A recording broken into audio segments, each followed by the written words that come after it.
O, Saldi ko, nasaan ka na? Umuwi ka na dito dahil dyan, papipiestahan ka lang ng Italian Mafia at Russian Mafia. Paunang-una lang sila sa iyo dahil alam nila, ill-gotten wealth, yung pera mo dyan, ang tinago mo rin sa Europe, yung iba, siguro, no? Kaya, paunahan sila ng ano sa iyo, kidnap sa iyo, for ransom. Naku, baka matsugi ka pa dyan. Uwi ka na rito at magpakulong-kulong ka na lang at alam mo naman ang gobyerno natin. Baka makalimutan ng mga future ano yan, in power, di ba? So, sumugal ka na lang dito, magpakulong ka. Pero ayaw namin, magpakulong ka dyan sa ospital dahil hindi ka naman presidente. Kayo ni Martin Luther King, hindi kayo pwedeng sa ospital kayo magpakulong-kulong dahil hindi kayo presidente. Dapat doon kayo sa bilibid pag na-convict na kayo. O kaya habang wala kayong piyansa pa, dahil yan plunder yung ginawa nyo dapat bilibid kayo. Bakit? Bakit kayo kailangan ng privilege? Dahil naging congressman kayo? Mga taong nakapatay ng rapist ng anak nila, di ba mas may moral stand, pa yun sa inyo ascendancy sa inyo dahil hindi naman sila nangawat sa kaban ng bayan. Di ba?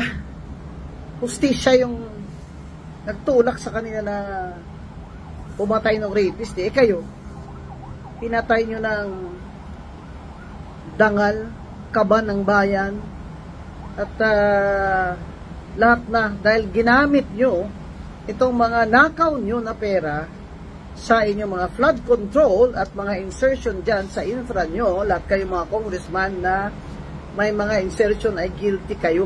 Hindi kayo mag-i-insertion kung wala kayong kickback. Kala nyo sa amin tanga. Kayo ang tanga. Grabe na kayo.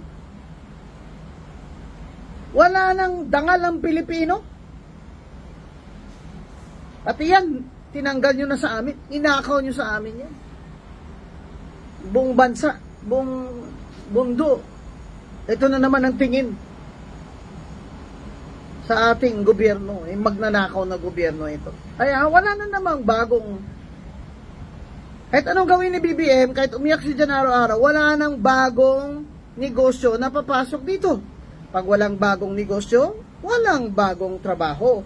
So ngayon, yung mga tao natin dito na manual labor lang naman o kaya simple lang naman ang mga kurso ang mga kinuha, hindi naman skilled worker, ay nakikipagkompetensya ngayon sa ilang-ilang na mga trabaho sa pribadong sektor. Kaya ang dami nag-a-apply sa gobyerno dahil sa may security of tenure. Ang dami ring magnanakaw nag-a-apply dyan sa DPWH dahil laki ng cut nila dyan. Naghanap lang sila ng padrino nilang congressman. Biglang yaman ng mga hayop yung bahay ni Garjola dyan, ni Edwin ba yun? Edwin Garjola dyan sa saan ba yun? Sa Forbes? Sa Forbes. Binili ba niya yan nung dati pa?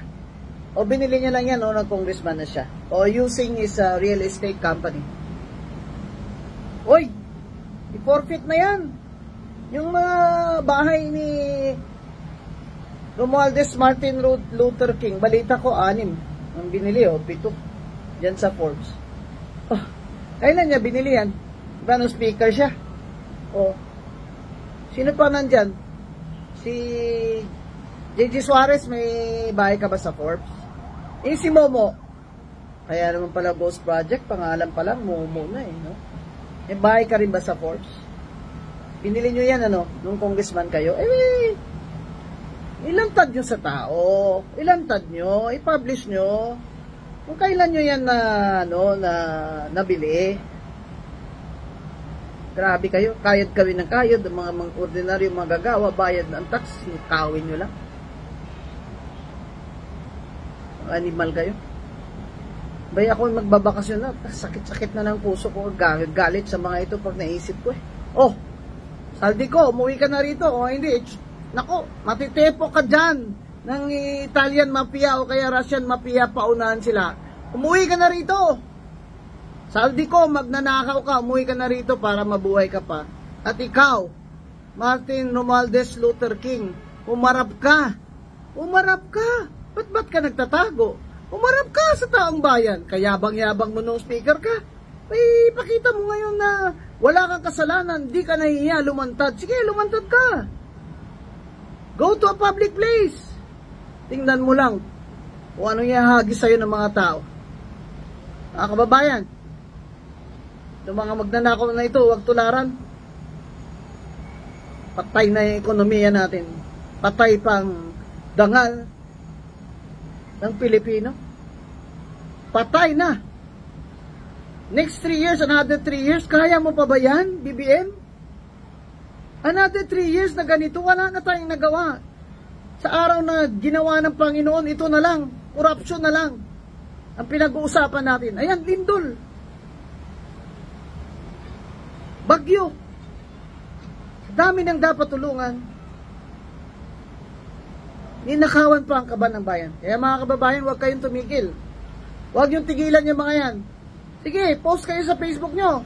Sige, magprotesta kayo kahit lang dyan sa kalye nyo. Sama nyo po si Atty. Rowena Guansot, ang inyong lingkod.